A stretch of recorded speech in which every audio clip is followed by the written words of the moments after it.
Good afternoon friends, स्वागत है आपका आपके अपने YouTube channel study with Ravi Thakur पर।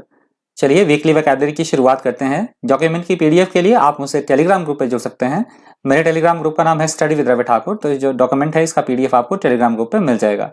टेलीग्राम ग्रुप का लिंक मैं डिस्क्रिप्शन बॉक्स में भी डाल दूंगा, तो डिस्क्रिप्शन बॉक्स में जाकर आप टेलीग्राम ग्रुप पे लिंक को एक्सेस कर सकते हैं। तो चलिए शुरू करते हैं weekly vocabulary.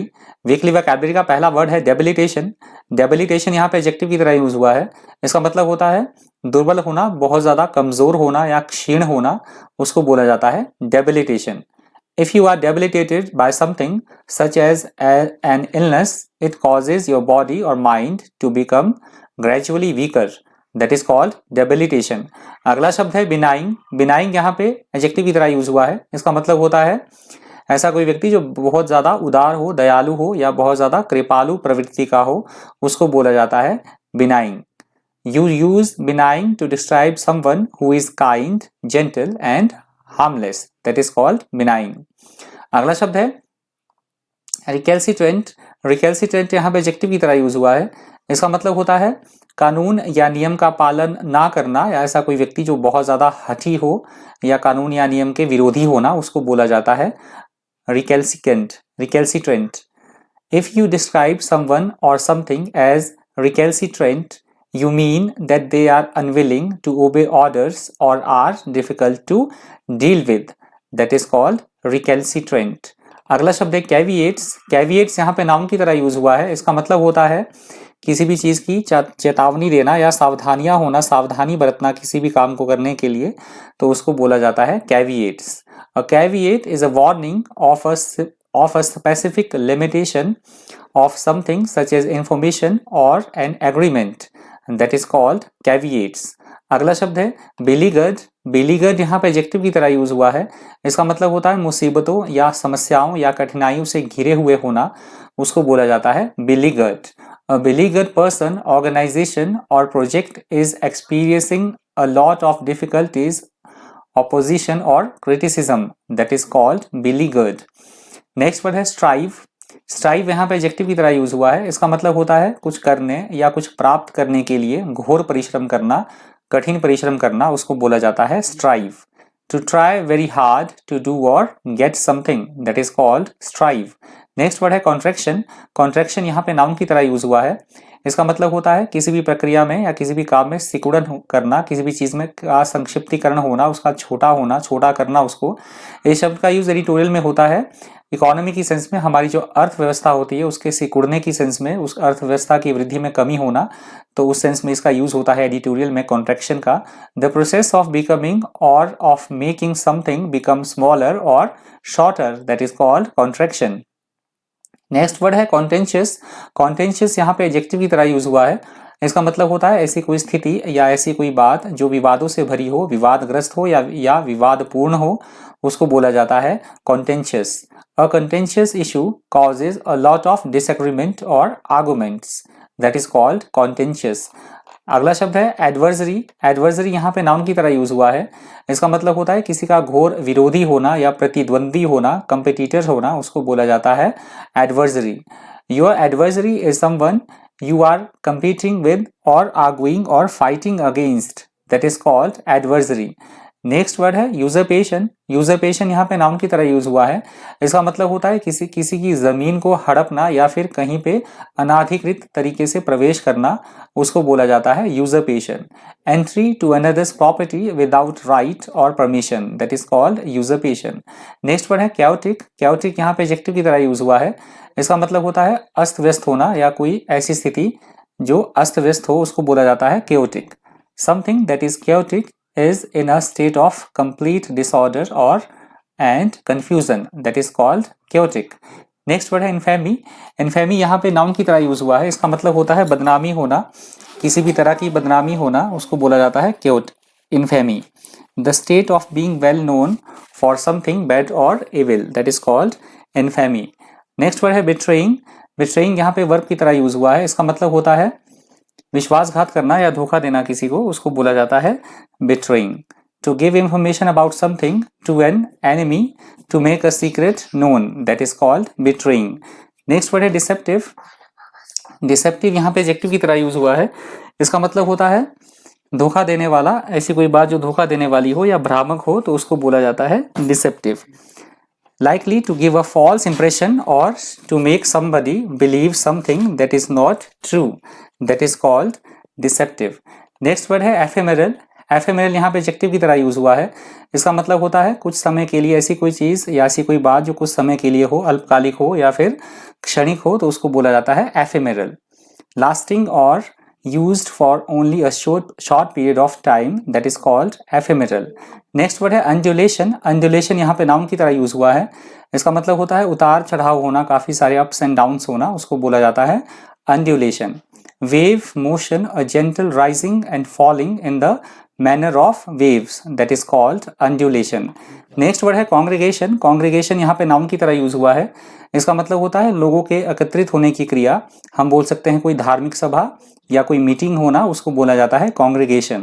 The act of coming together in a crowd और ग्रुप और gathering, that is called congregation।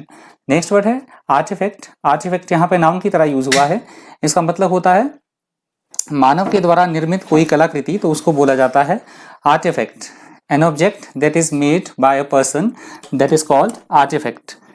Next word है व्रॉथ। व्रॉथ यहाँ पे नाउन की तरह यूज हुआ है। इसका मतलब होता है किसी के प्रति भारी नाराजगी जताना, क्रोध जताना या फिर रोष जताना, रोष होना, उसको बोला जाता है wrath. Very great anger, that is called wrath। Next word है स्टेगमेटाइज। स्टेगमेटाइज यहाँ पे वर्ब की तरह यूज हुआ है।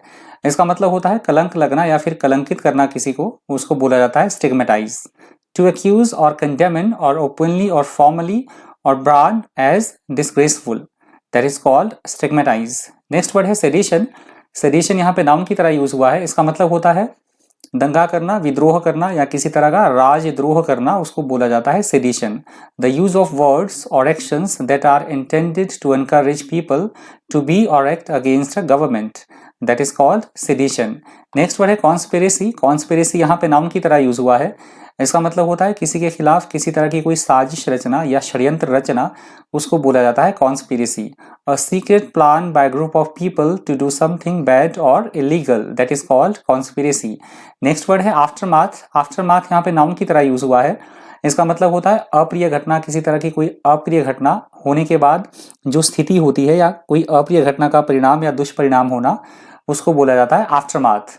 A situation that is a result of an important or unpleasant event, that is called aftermath। Next word है putative. Putative यहाँ पे एडजेक्टिव की तरह यूज हुआ है। इसका मतलब होता है तथाकथित कोई बात या कोई स्थिति होना, उसको बोला जाता है putative. If you describe someone or something as putative, you mean that they are generally thought to be the thing mentioned, that is called putative। Next word है बैकलैश। बैकलैश यहाँ पे नाउन की तरह यूज हुआ है। इसका मतलब होता है किसी सामाजिक या फिर राजनीतिक घटना की कोई तीव्र प्रतिक्रिया होना, उसको बोला जाता है backlash. A strong reaction against a political और सोशल इवेंट और development, that is called backlash. Next word है वैंक्विशिंग। वैंक्विशिंग यहाँ पे वर्ब की तरह यूज हुआ है। इसका मतलब होता है किसी को हराना, उसको परास्त करना या फिर अपने अधीन कर लेना किसी को, उसको बोला जाता है इंग्लिश में vanquishing. To defeat somebody completely in a contest, war etcetera, that is called vanquishing. Next word है ऑब्सक्योर। ऑब्सक्योर यहाँ पे वर्ब की तरह यूज हुआ है। इसका मतलब होता है ऐसी कोई स्थिति जो दिखाई ना दे, ऐसी कोई वस्तु जो दिखाई ना दे, या हम बोल सकते हैं ऐसी कोई बात जो आसानी से समझ में ना आए, उसको बोला जाता है ऑब्सक्योर। नॉट इजी टू सी और understand, that is called obscure. Next word है अकलेट्स। अकलेट्स यहाँ पे नाउन की तरह यूज हुआ है। इसका मतलब होता है विशेष सम्मान के रूप में दिए जाने वाला पुरस्कार। किसी व्यक्ति को पुरस्कृत किया जाता है उसके द्वारा किए गए कोई विशेष कार्य के लिए, उसको बोला जाता है accolades. If someone is given an accolade, something is done or said about them which shows how much people admire them, that is called accolades। Next word है morbidity। morbidity यहाँ पे नाउन की तरह यूज हुआ है। इसका मतलब होता है किसी तरह की अस्वस्थता होना, रुग्णता होना, रोग से ग्रसित होना, उस सिचुएशन को बोला जाएगा morbidity। The quality of being unhealthful and generally bad for you, that is called morbidity। Next word है लीनिएज। लीनिएज यहाँ पे नाउन की तरह यूज हुआ है। इसका मतलब होता है वंशावली या किसी तरह का वंशानुक्रम होना, उसको बोला जाता है lineage. The series of families that somebody comes from originally, that is called lineage. Next word है ट्रायम्फ। ट्रायम्फ यहाँ पे नाउन की तरह यूज हुआ है।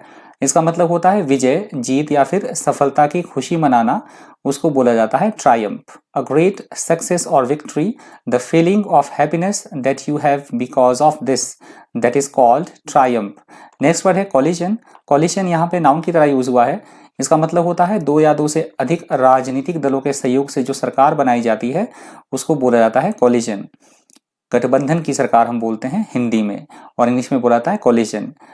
गवर्नमेंट फॉर्म्ड बाय टू और more political parties working together, that is called coalition. Next word है coercion. Coercion यहाँ पे नाउन की तरह यूज हुआ है।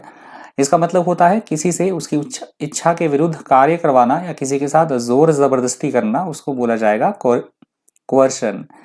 इज द एक्ट और process of persuading someone forcefully to do something that they do not want to do, that is called coercion.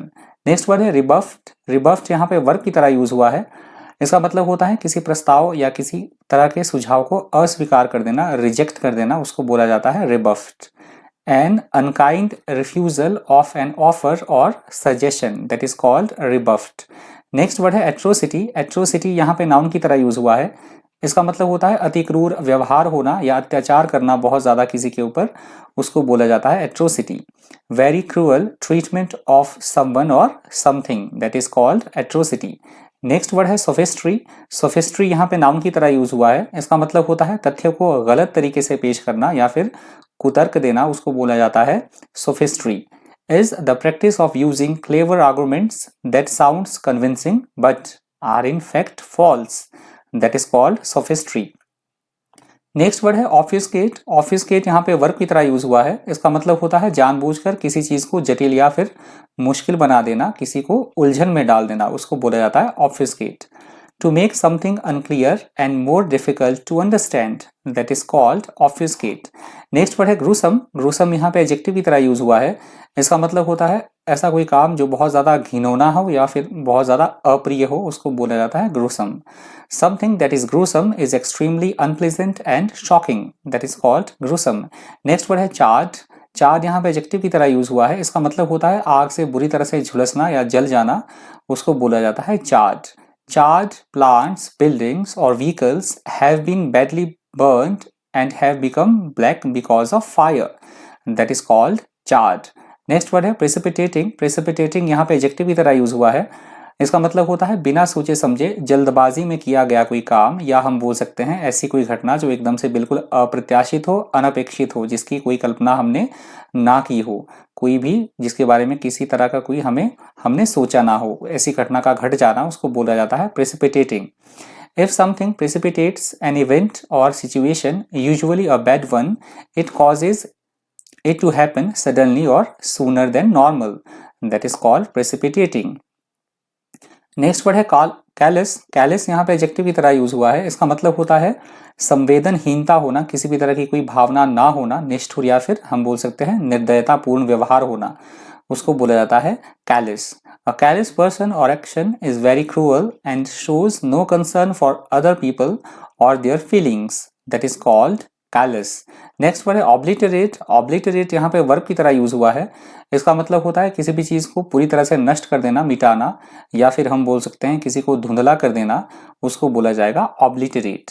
If something obliterates an object और place, it destroys it completely, that is called obliterate. Next word है epoch. Epoch यहाँ पे noun की तरह use हुआ है। इसका मतलब होता है समय से किसी एक तरह का कोई समय, कोई युग काल या फिर किसी तरह एक अवधि, उसको बोला जाएगा epoch. A period of time in history, especially that is important because of special events, characteristics, etc. That is called epoch. Next word है कल्मिनेशन। कल्मिनेशन यहाँ पे नाउन की तरह यूज हुआ है।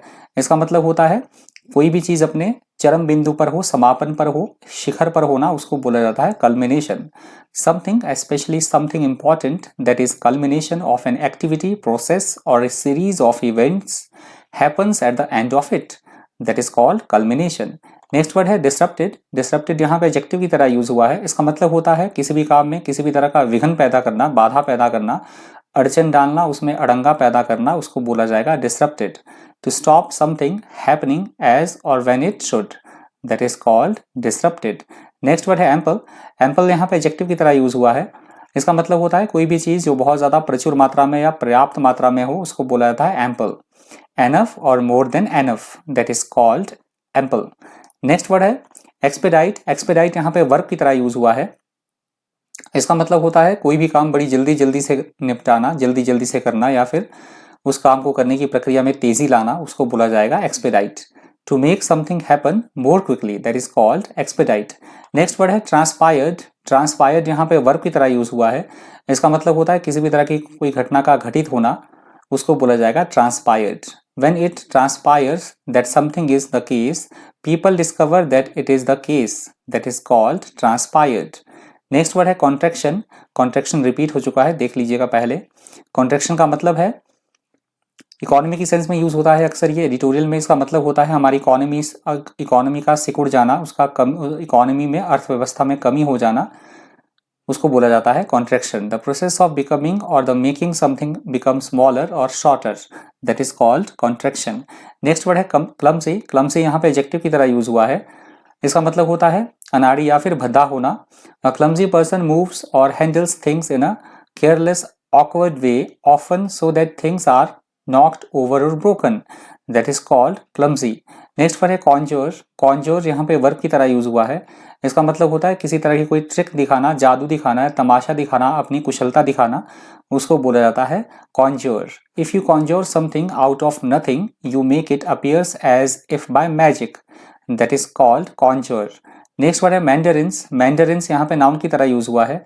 इसका मतलब होता है किसी महत्वपूर्ण समूह का सदस्य होना, कोई महत्वपूर्ण इलाइट कोई ग्रुप है उसका मेंबर होना, उसको बोला जाता है mandarins. A member of an elite intellectual और cultural group, that is called mandarins. Next word है प्रोट्रैक्टेड। प्रोट्रैक्टेड यहाँ पे वर्ब की तरह यूज हुआ है। इसका मतलब होता है लंबी अवधि तक चलने वाला कोई काम, हम बोल सकते हैं उसको दीर्घकालीन कोई अवधि, दीर्घकालीन कोई बात कोई काम हो जो बहुत लंबे समय तक चलता रहे, कोई ऐसी कार्यविधि हो, उसको बोला जाता है protracted. Relatively long in duration, tediously protracted, that is called protracted. Next word है बर्निश। बर्निश यहाँ पे वर्ब की तरह यूज हुआ है। इसका मतलब होता है किसी चीज को चमकाना, उसमें सुधार करना, किसी में सुधार करना, उसको बोला जाता है burnish. To burnish the image of something और समवन और something means to improve their image, that is called burnish. Next word है स्ट्रिक्चर। स्ट्रिक्चर यहाँ पे नाउन की तरह यूज हुआ है। इसका मतलब होता है किसी की बहुत कड़वी तीखी आलोचना करना या निंदा करना, उसको बोला जाता है stricture. You can use strictures to refer to severe criticism और disapproval of something, that is called stricture. Next word है रिवैम्प। रिवैम्प यहाँ पे वर्ब की तरह यूज हुआ है। इसका मतलब होता है किसी भी चीज में सुधार करना, उसका पुनर्निर्माण करना, नया जैसा करना, उसका नवीनीकरण करना, उसको बोला जाता है इंग्लिश में revamp. To change something in order to make it more attractive और more modern, that is called revamp. Next word है पोटेंट। पोटेंट यहाँ पे एडजेक्टिव की तरह यूज हुआ है। इसका मतलब होता है बहुत ज्यादा प्रबल होना, प्रभावकारी होना, बलवान होना, शक्तिशाली होना, उसको बोला जाता है पोटेंट। स्ट्रॉन्ग और powerful, that is called potent. Next word है वेंचर्ड। वेंचर्ड यहाँ पे वर्ब की तरह यूज हुआ है। इसका मतलब होता है ऐसा कोई काम जो जोखिम भरा हो, जोखिम उठाना किसी काम को करने के लिए, that is called ventured. A project which is new and possibly dangerous because you can not be sure that it will succeed, that is called ventured. Next word है असर्शन। असर्शन यहाँ पे नाउन की तरह use हुआ है।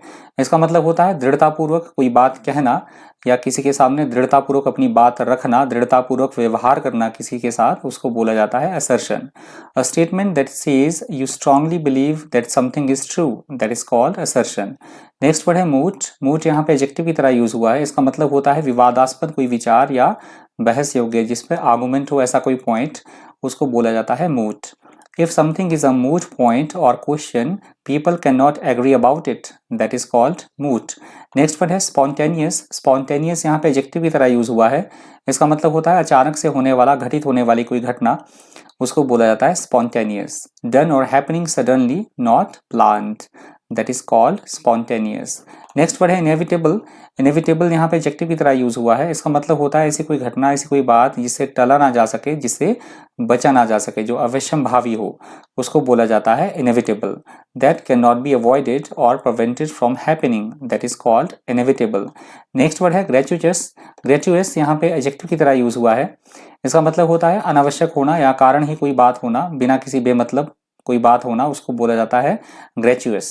If you describe something as gratuitous, you mean that it is unnecessary and often harmful or upsetting. That is called gratuitous. Next word है decent. Decent यहाँ पे वर्ब की तरह यूज हुआ है. इसका मतलब होता है किसी भी बात पे ऊपर सहमति होना, असहमति होना या मतभेद होना किसी बात को लेकर, उसको बोला जाता है डिसेंट. डिसएग्रीमेंट विद ऑफिशियल और जनरली एग्रीड आइडियाज और opinions, that is called dissent. Next word है एक्सियोम. एक्सियोम यहाँ पे नाउन की तरह यूज हुआ है. इसका मतलब होता है ऐसी कोई बातें, ऐसे कोई सिद्धांत जो सर्वमान्य हो, स्वीकृति प्राप्त सिद्धांत या नियम होना, उनको बोला जाएगा इंग्लिश में एक्सियोम्स.